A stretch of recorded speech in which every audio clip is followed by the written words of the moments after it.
اس دار فانی کے اندر مبعوث فرمایا، ساتھ ہی ہمارے رشد و ہدایت کے لیے، ہماری رہنمائی کے لیے، ہمیں صراط مستقیم پر چلنے کے لیے بے شمار پیغمبران اس دار فانی کے اندر مبعوث فرمایا، جن میں سے ہماری آخری نبی تاجدار مدنی جناب محمد اکرم صلی اللہ علیہ وسلم ہے، جن پر لاکھوں کروڑوں درود و سلام ہو۔ اللہم صلی علی محمد وعلی آل محمد کما صلیت علی ابراہیم وعلی آل ابراہیم انک حمید مجید۔ اللہم بارک علی محمد وعلی آل محمد کما بارکت علی ابراہیم وعلی آل ابراہیم انک حمید مجید۔ محترم سامعین کرام و سامعات، حاضرین جمعہ، آج کے خطبہ مسنونہ میں قرآن کریم کی ایک آیت کریمہ سورۃ الفرقان آیت نمبر 43 اور صحیح احادیث ابو داؤد کی روایت حدیث نمبر 4744 آپ کے سامنے بیان کی ہے۔ ان مناسبت سے آج آپ کے سامنے جو موضوع لے کر کے آیا ہوں وہ نفسانی خواہشات کا نقصان کے بارے میں ہے، کہ انسان اپنے نفس کی خواہشات کرتا ہے اور اس کے کیا نقصانات ہیں، اس کے چند پوائنٹس آپ کے سامنے آج بیان کرنا انشاءاللہ۔ اللہ رب العالمین ہم تمام لوگوں کو سننے کے ساتھ ساتھ عمل کرنے کی بھی توفیق عطا فرمائے اور اپنے نفس کی بھی حفاظت کرنے کی توفیق عطا فرمائے، آمین۔ محترم سامعین کرام، نفس کی خواہشات یہ بڑی خطرناک ہوا کرتا ہے، اس کا دنیاوی بھی بڑا زبردست نقصان ہے اور اخروی بھی بڑا زبردست نقصان ہے۔ اس میں سب سے پہلا نقصان یہ ہے کہ خواہشات کی پیروی کرنا۔ انسان جب خواہشات کی پیروی کرتا ہے تو یقیناً وہ انسان کے لیے بڑا خسارہ کا معاملہ آ جاتا ہے، بڑا نقصان کا معاملہ آ جاتا ہے۔ قرآن کریم سورہ نمبر 4 آیت نمبر 135 کے اندر اللہ رب العالمین نے ارشاد فرمایا، یا ایھا الذین آمنوا کونوا قوامین بالقسط شہداء للہ ولو علی انفسکم او الوالدین والاقربین ان یکن غنیا او فقیرا فاللہ اولی بہما فلا تتبعوا الهوى أو تعدلوا وإن تلووا أو تعرضوا فإن الله كان بما تعملون خبيرا۔ اللہ رب العالمین اس آیت کریمہ کے اندر ایمان والوں سے خطاب کر کے فرمایا، اے ایمان والوں، عدل و انصاف پر مضبوطی کے ساتھ جم جاؤ۔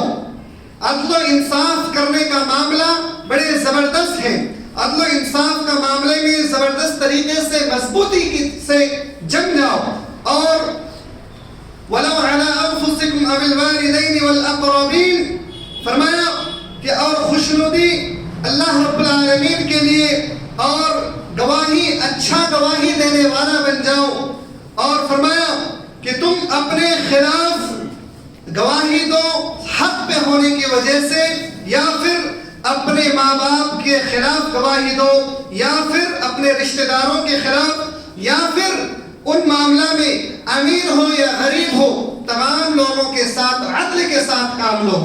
یعنی عدل کا معاملہ امیر ہو غریب ہو، آپ خود کے اوپر ہو، اپنے ماں باپ ہو، رشتہ دار ہو، اگر انصاف کے وقت میں اگر آپ اپنے آپ کو چھوٹا ثابت کرنا ہو اور آپ ناحق پہ ہیں، سامنے والا سچ پہ ہے، تو اس وقت آپ اس بات کو انصاف کے ساتھ پیش آئیں، انصاف کا معاملہ اختیار کریں۔ فرمایا فاللہ اولی بہما، اللہ رب العالمین اس کے متعلق تم سے زیادہ تعلق رکھتا ہے، تم سے زیادہ اللہ رب العالمین اولا ہے، ولی ہے۔ فلا تتبعوا الهوى، اور تم اپنی خواہشات کی پیروی کرتے ہوئے، او تعدلوا، تم لوگ عدل و انصاف میں گڑبڑی مت کرنا، اپنی خواہشات کی اتباع۔ یقیناً انسان کے سوچ میں ایک بات آ جائے گی کہ انسان جہاں پر انصاف کر رہا ہو وہاں پر یہ دیکھا جائے کہ میرا بیٹا ہے، یہ میرا رشتہ دار ہے، یہ میرے ماں ہے، یہ میرے خالہ ہیں، یا پھر میرے والدین ہیں، جو بھی ہیں، اگر وہ حق پہ نہیں بھی ہیں تو اس کے لیے بولنے کی کوششیں کرتے ہیں کہ کسی طریقے سے میں اس کو سچا ثابت کر دوں اور سامنے والا حق پہ ہونے کے باوجود بھی اس کو جھوٹا ثابت کر دیا جائے، یہ کوششیں ہوتی ہیں۔ اللہ رب العالمین فرماتے ہیں کہ عدل کا معاملہ اختیار کرو، چاہے تمہارے والدین کے ساتھ ہو، رشتہ داروں کے ساتھ ہو، یا پھر امیری کا معاملہ ہو یا غریبی کا معاملہ۔ سامنے والا غریب ہے یہ سوچ کر کے اس کے ساتھ ناانصافی مت کرنا، سامنے والا امیر ہے یہ سوچ کر کے اس کے ساتھ آپ ظلم مت کرنا. آپ وہ ناحق پہ تھا پھر بھی آپ نے اس کو حق ثابت کرنے کی کوشش ہرگز نہ کرنا. اللہ رب العالمین اس بارے میں اختیار فرما رہا ہے کہ فلا تتبعوا الهوى، آپ اپنے خواہشات کی اتباع نہ کرنا. او تعدلوا، عدل و انصاف کے معاملے میں. وَإِن تَلْوُوا أَوْ تُعْرِضُوا فَإِنَّ اللَّهَ كَانَ بِمَا تَعْمَلُونَ خَبِيرًا. فرمایا اگر تم کو کچھ بیانی کرنے کا معاملہ پیش آ جائے، یعنی وَإِن تَلْوُوا أَوْ تُعْرِضُوا، تمہیں اگر حق بات بیان کرنے کی ضرورت پڑ جائے اور یا پھر تمہیں اعراض کرنے والا بھی معاملہ آ جائے، اس وقت بھی اعراض مت کرنا اور تم ہچکچانا مت. دونوں معاملے میں عدل و انصاف کا معاملہ اختیار کرنا، کیونکہ اللہ رب العالمین فرماتا فَإِنَّ اللَّهَ كَانَ بِمَا تَعْمَلُونَ خَبِيرًا. اللہ رب العالمین تمہارے ہر اس معاملے سے باخبر ہے جو تم کر رہے ہو. یعنی ہم اور آپ عدل و انصاف کا معاملہ اختیار کر رہے ہیں یا پھر اس میں اپنی خواہشات کی پیروی کر رہے ہیں، اپنی من کی بات مان رہے ہیں. اپنے رشتہ داروں کو بچانے کے لیے، اپنے قریبی رشتہ داروں کو بچانے کے لیے، اپنے دوست کو بچانے کے لیے آپ حق کو دبا رہے ہیں اور باطل کو آپ ابھار رہے ہیں، باطل کا ساتھ دے رہے ہیں، تو اللہ رب العالمین آپ سے زیادہ بہتر جانتا ہے اور آپ کے ہر ایک معاملے پہ باخبر ہے، آپ کے ہر ایک معاملہ کو جاننے والا ہے. اس لیے میرے بھائیوں، عدل و انصاف کے معاملے میں کوئی بھی انسان اس میں ناانصافی ہرگز نہ کرے. یہ اتباع خواہشات ہے، یعنی خواہشات کی پیروی کرنے کے معاملے میں یہ پہلا نوٹس ہے کہ لوگ عدل و انصاف کے معاملے میں گڑبڑی کرتے ہیں. اس میں ہرگز گڑبڑی نہیں کرنا ورنہ وہ گمراہ ہو جائیں گے. اس کے بعد دوسرا پوائنٹ جو ہے وہ یہ کہ انسان جب اپنی خواہشات کی اتباع کرتا ہے تو اس کو برا کام بھی اچھا خوشنما معلوم ہونے لگتا ہے.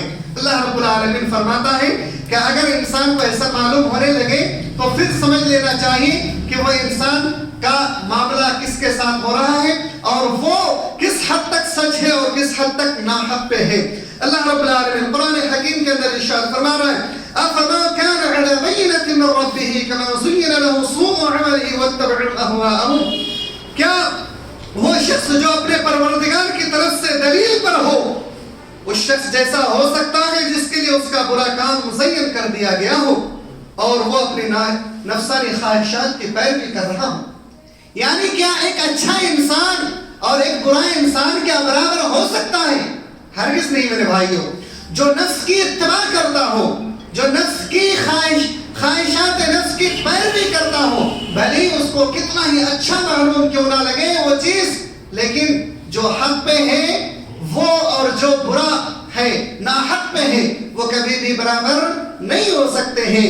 اس لیے آپ کو کتنا ہی اچھا کیوں نہ معلوم ہو جائے کہ یہ چیز بہت اچھا ہے، یہ چیز کرنے پہ بڑی خوشی محسوس ہوتی ہے، مجھے خوشنما لگتا ہے، اور اس چیز کو کیا جائے ایسا ہرگز نہیں کرنا ہے.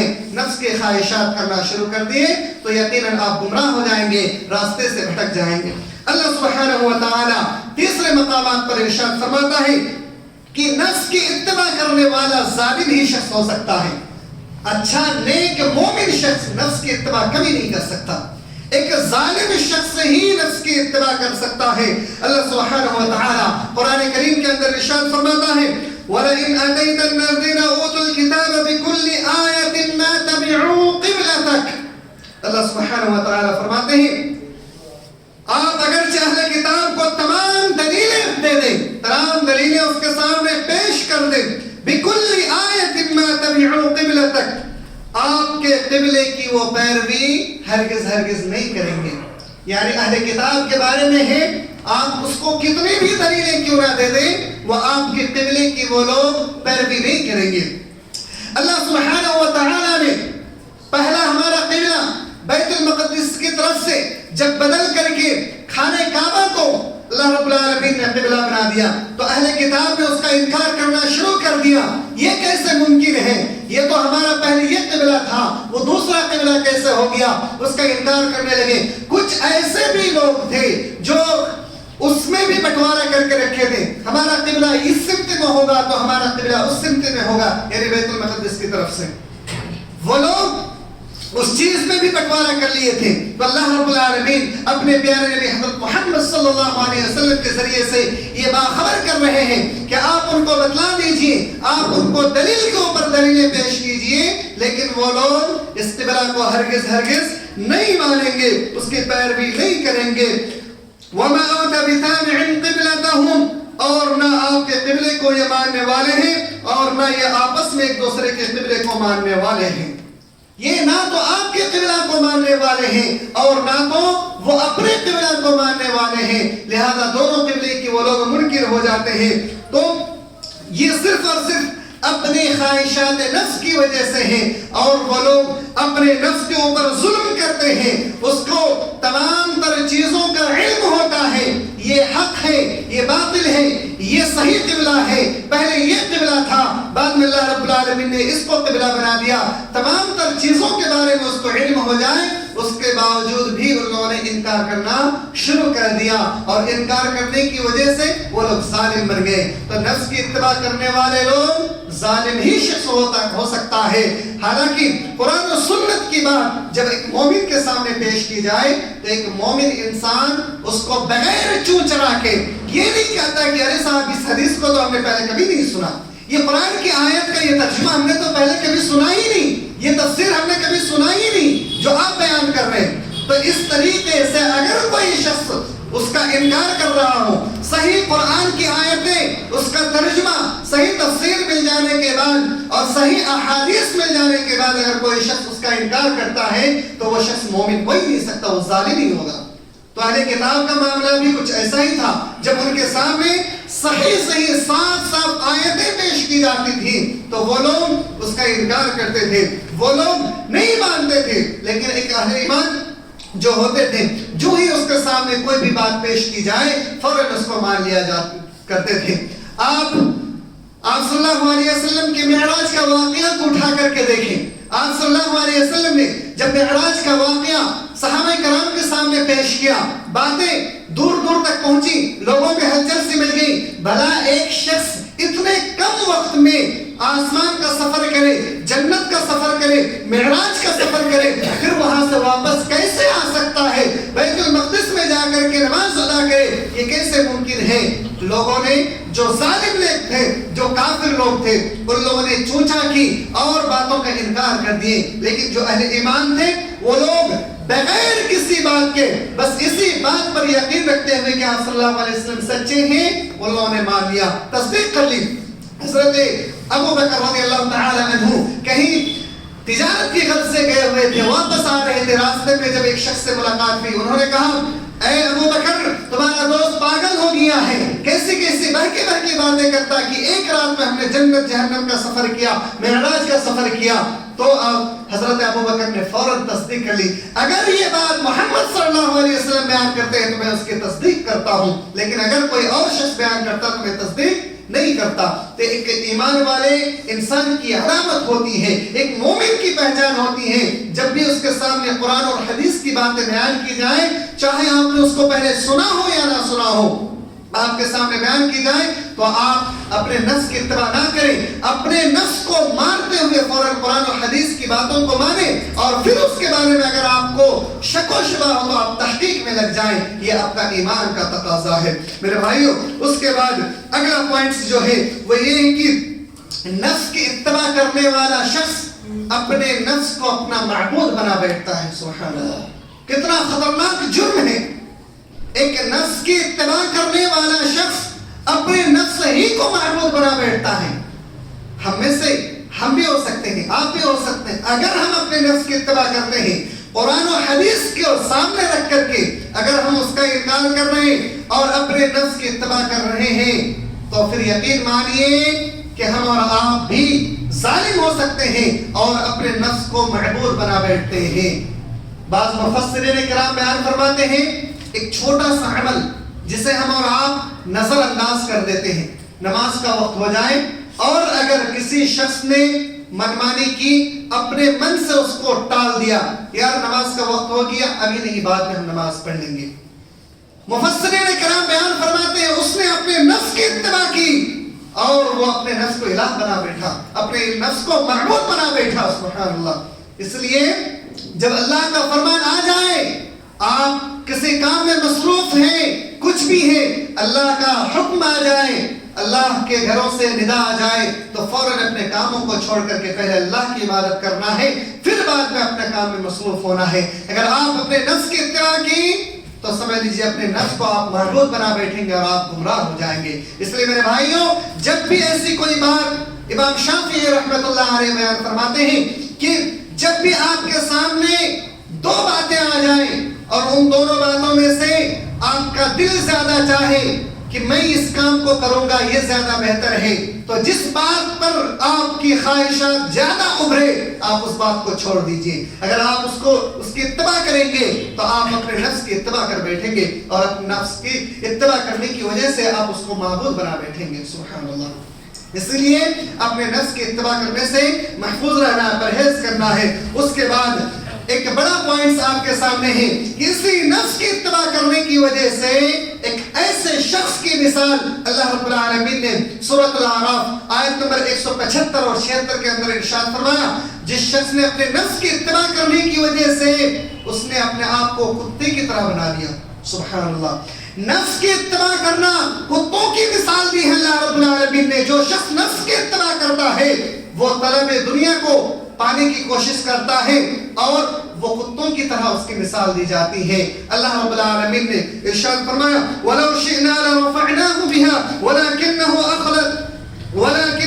أَخْلَدَ إِلَى الْأَرْضِ وَاتَّبَعَ هَوَاهُ فَمَثَلُهُ كَمَثَلِ الْكَلْبِ إِن تَحْمِلْ عَلَيْهِ يَلْهَثْ أَوْ تَتْرُكْهُ يَلْهَث ذَلِكَ مَثَلُ الْقَوْمِ الَّذِينَ كَذَّبُوا بِآيَاتِنَا فَاقْصُصِ الْقَصَصَ لَعَلَّهُمْ يَتَفَكَّرُونَ۔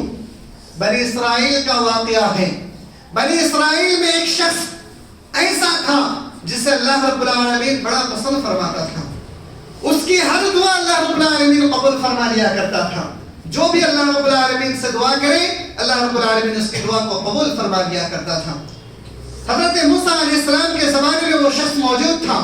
بعض مفسرین اس کے نام کے بارے میں بیان فرماتے، اس کا نام بلعام تھا، کسی نے بیان فرمایا بلعام تھا۔ بہرکیف وہ بلعام، وہ شخص موسیٰ علیہ السلام کے زمانے میں موسیٰ علیہ السلام نے اس شخص کو ایک بادشاہ کی طرف بھیجا کہ جاؤ جا کر کے وہاں کے لوگوں کو دین کی طرف بلانا، دین کی رہنمائی کرنا۔ وہ بادشاہ بڑا ہی تیز ترار تھا، بڑا ہی ہوشیار تھا، چالاک تھا۔ اس نے دنیاوی لالچ دی، انہیں بہت سارا مال و متاع اس کو دیے، اور پھر اس نے اپنی طرف اس کو مائل کر لیا، اس بلعام شخص کو اپنی طرف مائل کر لیا، اور طلب دنیا کی غرض سے اس نے دین کو چھوڑ کر کے اس نے شیطان کو اپنا معبود بنا بیٹھا اور پھر اسی کا ساتھی بن گیا۔ بعد میں موسیٰ علیہ السلام اپنے لشکروں کے ساتھ جب اس کے ساتھ لڑنے کے لیے گئے تو اس کے قوم والوں نے کہا، اے بلعام، تم تو اللہ رب العالمین سے جو بھی دعا کرتے ہو تمہاری ہر دعائیں قبول ہو جاتی ہیں، تو لہذا تم اللہ رب العالمین سے دعا کرو کہ یہ موسیٰ اور اس کی قوم کو اللہ رب العالمین ہلاک کر دے، برباد کر دے۔ اس شخص نے کہا، پہلے میں اللہ رب العالمین سے مناجات کر لوں، اگر وہ صحیح ہوا تو غلط تو میں جاؤں گا، اور غلط ہوا تو میں نہیں جاؤں گا۔ اس نے مناجات کی تو پتا چلا وہ شخص جس کے لیے بد دعا کرنا چاہتا تھا وہ تو اللہ کے بندے ہیں، اللہ کے نبی ہیں، اور اللہ والے اس مجلس میں موجود ہیں۔ لہذا اس شخص نے اپنے قوم والوں سے کہا، میں ایسا ہرگز نہیں کر سکتا، اگر میں اس کے لیے بد دعا کرنے کی کوشش کروں گا تو وہ بد دعا مجھ پر ہی لوٹ جائے گی اور میں ہی خسارے میں پڑ جاؤں گا، مجھے ہی نقصان ہو جائے گا۔ لہذا قوم والوں نے اسے مجبور کیا، بالآخر اس شخص نے بد دعا جیسے ہی کی فوراً اس کی بد دعا لوٹ کر کے اس کے قوم والوں کی طرف آ گئی، اس کے قوم والوں کی طرف لوٹ کر کے بد دعا واپس آ گئی۔ ان لوگوں نے کہا، اے بلعام، تم نے یہ کیا کر دیا؟ تمہیں تو ہم نے کہا تھا تم ان کے لیے بد دعا کرو، تم نے تو ہمارے لوگوں کے لیے بد دعا کر دی۔ پھر اس نے کہا کہ میں کیا کروں، میرا زبان میرے کنٹرول میں نہیں ہے، میرا زبان میں جو بھی دعائیں کرتا ہوں اس کا الٹا اثر ہوتا ہے۔ پھر اس نے ایک ترکیب بتائی کہ میں ایک ترکیب تمہیں بتاتا ہوں، اس ترکیب کو تم اپناؤ۔ اس ترکیب کے بارے میں اس نے بتایا کہ تمہاری قوم میں جو حسین اور خوبصورت لڑکیاں ہیں ان لڑکیوں کو ان کے پاس بھیجو، جب ان کے ساتھ وہ بدکاریاں کرنے کی کوشش کریں گے تو یقیناً وہ ظالم ہو جائیں گے اور اللہ کے عذاب ان پہ آ جائیں گی۔ یہ بلعام کا مشورہ تھا۔ بادشاہ کی ایک بیٹی بھی بڑی خوبصورت تھی، اس نے بھی کہا کہ میں بھی جانا چاہتی ہوں، وہ بھی بڑی سج دھج کر کے گئی۔ لہذا تمام لوگ عورتوں کے ساتھ وہ بھی جب پہنچی وہاں پہ، اس میں سے ایک شخص اس نے آ کر کے بنی اسرائیلیوں میں سے ایک شخص اس اور بادشاہ کی جو بیٹی تھی اس کے ساتھ زناکاری کرنے کی کوشش کی، اور زناکاری جیسے ہی کی فوراً اللہ رب العالمین کی طرف سے ان لوگوں کے اوپر ایسا عذاب آیا جس کا نام طاعون کہا جاتا ہے۔ وہ بیماری 70,000 لوگوں کے اندر پھیل گئی اور اسی وقت 70,000 لوگ ہلاک و برباد ہو گئے۔ اس بلعام کی وجہ سے، اس کی مشورے کی وجہ سے ادھر 70,000 لوگوں کے اندر وہ بیماری بھی آ گئی اور 70,000 لوگ ہلاک و برباد بھی ہو گئے۔ پھر بنی اسرائیل میں سے ایک شخص کو پتا چلا کہ اس میں ہماری قوم میں سے، ہمارے ہی لوگوں میں سے ایک شخص نے اس طرح کی بدکاری کی، لہذا وہ شخص جا کر کے ان دونوں کو اپنے نیزے سے مارا اور مار کر کے ان دونوں کو اٹھا کر کے باہر لے آئے اور کہا اے اللہ، جس نے جو گناہ کیا تھا اس کی سزا اسے مل گئی ہے، لہذا تو ان لوگوں کی سزا کسی اور کو نہ دے۔ اللہ رب العالمین نے سزا کو روک دیا۔ یہ تو اس کی مشورے کی وجہ سے ہے۔ اس بلعام نے مزید گناہ کی، اس نے پہاڑوں کے اوپر چڑھ کر کے، ایک گدھی کے اوپر چڑھ کر کے پہاڑ کے اوپر چڑھنے کی کوشش کی اور مزید بددعائیں کرنے کی کوشش کی تھی، تو اللہ رب العالمین کے حکم سے اس کی زبان باہر لٹک گیا اور پھر اپنی زبان سے وہ پانی ٹپکنا شروع کروا دیا۔ تو اللہ رب العالمین نے اسی کی مثال بیان کی کہ وہ چاہے وہ بددعا کرے یا نہ کرے، وہ ایسا ظالم شخص ہے کہ اس کو مارا جائے یا نہ مارا جائے، ایک کتے کو جب اس کو ڈانٹ پھٹکار کی جائے یا نہ کی جائے، ایسی اس کی مثال ہے۔ اپنی زبان کو نکال کر کے ہانپتا رہتا ہے، کتا دوڑے یا نہ دوڑے، کتا کو مارا جائے یا نہ مارا جائے، اس کو پھٹکارا جائے یا نہ پھٹکارا جائے، وہ اپنی زبان کو نکال کر کے دوڑتے رہتے ہیں اور وہ اپنی زبان کو نکال کر کے ہانپتے رہتے ہیں۔ ایسے اس شخص کی مثال ہے۔ تو یہ واقعہ اس امت کو بیان کی گئی ہے کہ طلب دنیا کی غرض سے اگر کوئی شخص اپنے نفس کی اتباع کرتا ہے تو اس کی مثال ایک کتے کی مثال ہے۔ سبحان اللہ۔ اللہ رب العالمین ہم لوگوں کو اپنے نفس کی اتباع کرنے سے محفوظ رہنے کی توفیق عطا فرمائے۔ ایک آخری حدیث، بڑا ہی خوبصورت حدیث ہے، ذرا غور کیجئے۔ اللہ رب العالمین نے جنت کو پیدا فرمایا۔ ابو داؤد کی روایت، اللہ کے رسول صلی اللہ علیہ وسلم ارشاد فرماتے ہیں اللہ رب العالمین نے سب سے پہلے جنت کو تیار کیا اور پھر اللہ رب العالمین نے جبریل امین کو بھیجا، اے جبریل جاؤ جا کر کے دیکھ کر کے آؤ۔ جبریل امین دیکھ کر کے واپس آئے، فرمایا اللہ رب العالمین تیری عزت کی قسم ہے، اس جنت کے بارے میں جو بھی شخص سنے گا ضرور بھی ضرور اس کے اندر داخل ہونا چاہے گا۔ اللہ رب العالمین نے اس جنت کے آگے پیچھے چاروں طرف ارد گرد کچھ مکروہات چیزوں کو رکھ دیا۔ پھر اللہ رب العالمین نے جبریل امین کو بھیجا، کہا اے جبریل جاؤ جا کر کے دیکھ کر کے آؤ۔ جبریل امین گئے اور جا کر کے دیکھا اور کہا اے اللہ رب العالمین تیری عزت کی قسم میں ڈرتا ہوں کہ کوئی بھی شخص اس میں داخل نہیں ہونا چاہے گا۔ اس کے بعد پھر اللہ رب العالمین نے جہنم کو پیدا کیا۔ جہنم کو پیدا کرنے کے بعد پھر اللہ رب العالمین نے جبریل امین کو بھیجا، فرمایا اذهب فانظر الیہا، اے جبریل جاؤ جا کر کے دیکھو۔ جبریل امین گئے، جا کر کے جہنم کو دیکھا اور دیکھنے کے بعد جبریل امین واپس آئے اور کہا اے جبریل، اے اللہ رب العالمین تیری عزت کی قسم جو بھی شخص اس جہنم کے بارے میں سنے گا اس میں کبھی بھی داخل ہونا نہیں چاہے گا۔ اللہ رب العالمین نے پھر اس جہنم کے ارد گرد فحفها بالشہوات، خواہشات کو پیدا کر دیا، یعنی اس خواہشات کی اتباع کرنے والے لوگ ہی اس میں جائیں گے۔ اس خواہشات کو اس کے اندر پیدا فرما دیا۔ ثم قال، پھر جبریل امین سے فرمایا اے جبریل جاؤ جا کر کے دیکھو۔ جبریل امین گئے اور جا کر کے دیکھا، پھر واپس آئے اور کہا اے اللہ رب العالمین تیری عزت کی قسم میں ڈرتا ہوں کہ جو کوئی بھی شخص ایسا نہیں ہے جو اس سے داخل ہونے سے محفوظ رہ سکے، بچ سکے، ایسا کوئی بھی نہیں ہے۔ ایسا کوئی بھی شخص نہیں ہے. سبحان اللہ. یہ جہنم کی وعید کے بارے میں بتلائی گئی ہے, خواہشات نفس کے بارے میں بتلائی گئی ہے کہ خواہشات کو جہنم کے لیے اللہ نے تیار کیا ہے.